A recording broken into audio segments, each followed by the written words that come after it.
নমস্কার বন্ধুরা, অতসী সহজ রান্নাঘরে আরও একটা নতুন রেসিপিতে সবাইকে স্বাগত। আজকের আমি তোমাদের সাথে শেয়ার করব ওটসের চিল্লা। এটা ভীষণই একটি স্বাস্থ্যকর খাবার আর এটা খুব তাড়াতাড়ি বানানো হয়ে যায়। সকালের ব্রেকফাস্টে বা বাচ্চাদের স্কুলের টিফিনে এটা খুব তাড়াতাড়ি বানিয়ে তোমরা দিয়ে দিতে পারবে। আর যারা ডায়েট করছো তারাও অবশ্যই এই রেসিপিটা ট্রাই করতে পারো। ওটস চিল্লা বানানোর জন্য প্রথমে আমি একটা বাটি নিয়েছি, আমি দিয়ে দেবো 1.5 কাপ ওটস। ওটসটা চাইলে তোমরা গুঁড়ো করে নিতে পারো।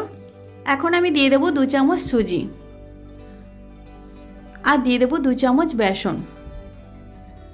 এই শুকনো উপকরণগুলো খুব ভালো করে আমি মিশিয়ে নেব একটা চামচ দিয়ে। শুকনো উপকরণগুলো খুব ভালো করে মেশানো হয়ে গেলে আমি দিয়ে দেবো টক দই। আমি এখানে 50 গ্রাম টক দই ব্যবহার করব।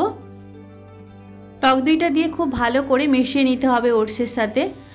তোমরা যদি টক দইটা দিতে না চাও তাহলে বাদও দিতে পারো, তবে টক দইটা দিলে চিল্লাটা ভীষণই সফট হয়। টক দইটা দিয়ে আমি খুব ভালো করে মিশিয়ে নিয়েছি। এখন আমি অল্প অল্প জল দিয়ে ওটস আর বেসন আর সুজিটা খুব ভালো করে মেখে নেব। একসাথে বেশি জল দিয়ে দেব না, অল্প অল্প জল দেব। অল্প অল্প জল দিয়ে আমি সমস্ত কিছু খুব ভালো করে মিশিয়ে নেব।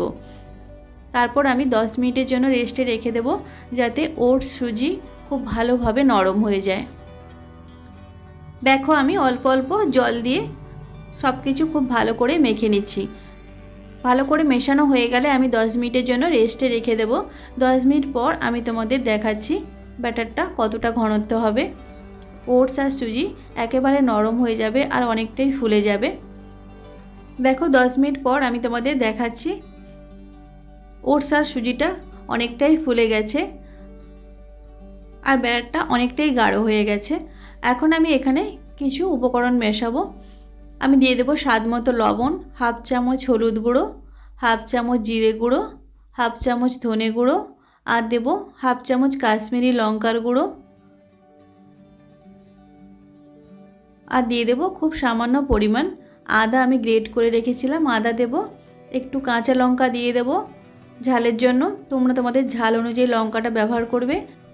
আর দিয়ে দেব মিহি করে কুচিয়ে রাখা পেঁয়াজ আর একটা গাজর আমি গ্রেট করে রেখেছিলাম, গাজর দিয়ে দেব। আর দিয়ে দেব সামান্য পরিমাণ ধনেপাতা কুচি। এই সমস্ত কিছু দিয়ে খুব ভালো করে মিশিয়ে নিতে হবে। খুব ভালো করে সব কিছু মিশিয়ে নিতে হবে। খুব ভালো করে মিশিয়ে একটা থকথকে ব্যাটার বানাতে হবে। খুব বেশি পাতলা করলে হবে না, আবার খুব বেশি মোটা করলেও হবে না। এখন আমি দিয়ে দেব খুব সামান্য পরিমাণ গোলমরিচের গুঁড়ো। গোলমরিচের গুঁড়োটা দিয়েও খুব ভালো করে মিশিয়ে নেব সব কিছুর সাথে। গোলমরিচের গুঁড়োটা দিলে ওটস চিল্লার টেস্টটা ভীষণই ভালো হয়। তোমরা অবশ্যই চেষ্টা করবে গোলমরিচের গুঁড়োটা দেওয়ার জন্য, তাহলে খুব ভালো টেস্ট হয়। এই সব কিছু দিয়ে খুব ভালো করে মিশিয়ে নিয়েছি। এখন আমি অল্প অল্প জল দেব আর ব্যাটারটা বানিয়ে নেব। খুব বেশি জল আমি দেব না, অল্প অল্প জল দিয়ে ব্যাটারটা বানিয়ে নিতে হবে। আর একসাথে বেশি জল কখনোই দিয়ে দেবে না, তাহলে ব্যাটারটা একদম পাতলা হয়ে যেতে পারে। অল্প অল্প জল দিয়ে ব্যাটারটা রেডি করে নিতে হবে। দেখো ব্যাটারটা আমার রেডি হয়ে গেছে। ব্যাটারের ঘনত্বটা ঠিক এভাবেই হবে। এখন আমি গ্যাসে একটা প্যান বসিয়ে দিয়েছি আর দিয়ে দেব সামান্য পরিমাণ সাদা তেল। প্যানটা আমি খুব ভালো করে গরম করে নিয়েছি। তেলটা দিয়েও খুব ভালো করে গরম করে নিতে হবে। তারপর গ্যাসটা আমি লো ফ্লেমে করে দেব। এখানে খুব বেশি তেল দেওয়ার প্রয়োজন নেই, জাস্ট সামান্য পরিমাণ তেল দিয়ে একটু ব্রাশ করে নিয়েই তারপর প্যানটা ভালো করে গরম করে নিয়ে একটা হাতার সাহায্যে মিশ্রণটা দিয়ে এইভাবে স্প্রেড করে দিতে হবে। হাতাটা দিয়ে এইভাবে হালকা করে স্প্রেড করে দিতে হবে। তারপর গ্যাসটা মিডিয়াম ফ্লেমে করে এক সাইডটা লাল লাল হয়ে গেলে অপর সাইডটা উল্টে দিতে হবে। যখন উপরটা শুকিয়ে যাবে তখনই উল্টে দিতে হবে। উপরটা যখন নরম থাকবে তখন উল্টালে হবে না। দেখো এক সাইডটা এরকম লাল লাল হয়ে গেছে, অপর সাইডটাও সেমভাবে এইরকম লাল লাল করে ভেজে নিতে হবে। আর গ্যাসটা মিডিয়াম ফ্লেমে রেখেই ভেজে নিতে হবে। দেখো একটা চিল্লা আমার রেডি হয়ে গেছে। আমি আরও একটা তোমাদের করে দেখিয়ে দিচ্ছি। আর দেখতেই পেলে কত সহজভাবে হয়ে গেল।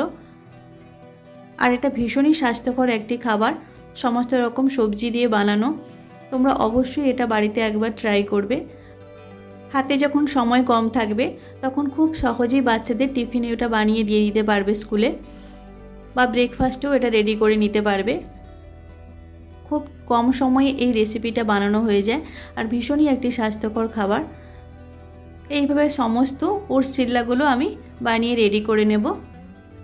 আমি তোমাদের ওটস চিল্লাটা দেখাচ্ছি কতটা সফট হয়েছে। দেখেই তোমরা বুঝতে পারছো যে এটা কতটা সফট। এটা ভীষণই টেস্টি হয়। অবশ্যই তোমরা বাড়িতে একবার বানিয়ে দেখবে, তাহলেই বুঝতে পারবে যে এটা কতটা টেস্টি একটা খাবার। আর যারা ডায়েট করছো তারা তো অবশ্যই এই খাবারটা ট্রাই করতে পারো। ভীষণই কম তেলে আর বিভিন্ন রকম সবজি দিয়ে বানানো ভীষণই স্বাস্থ্যকর একটি রেসিপি। যারা ডায়েট করছো তাদের জন্য তো একটা পারফেক্ট রেসিপি এটা। অবশ্যই তোমরা ট্রাই করতে পারো। ব্রেকফাস্টে বা ডিনারে বা লাঞ্চে যে কোনো টাইমেই তোমরা এটা খেতে পারো। এটা রায়তার সাথে খেতে ভীষণই ভালো হয়। আশা করি আজকের রেসিপিটা তোমাদের ভালো লেগেছে। যদি ভালো লাগে তাহলে অবশ্যই একটা লাইক করে দেবে আর কমেন্ট করে জানাবে কেমন হয়েছে আজকের রেসিপিটা। আর আমার রেসিপিগুলো যদি তোমাদের ভালো লাগে তাহলে অবশ্যই আমার চ্যানেলটিকে সাবস্ক্রাইব করে পাশে থাকা বেল আইকনটি প্রেস করে অল অপশানে ক্লিক করে দেবে। তাহলে যখন আমি নতুন কোনো ভিডিও আপলোড করব সবার প্রথমে তোমাদের কাছে নোটিফিকেশান পৌঁছে যাবে। আর যারা অলরেডি আমার চ্যানেলটিকে সাবস্ক্রাইব করেছো তাদের অসংখ্য ধন্যবাদ। আজকের ভিডিওটা এই পর্যন্ত। নেক্সট কোনো ভিডিওতে তোমাদের সাথে আবার দেখা হচ্ছে নতুন কোনো একটা রেসিপি নিয়ে। ততক্ষণে তোমরা ভালো থেকো, সুস্থ থেকো। ধন্যবাদ।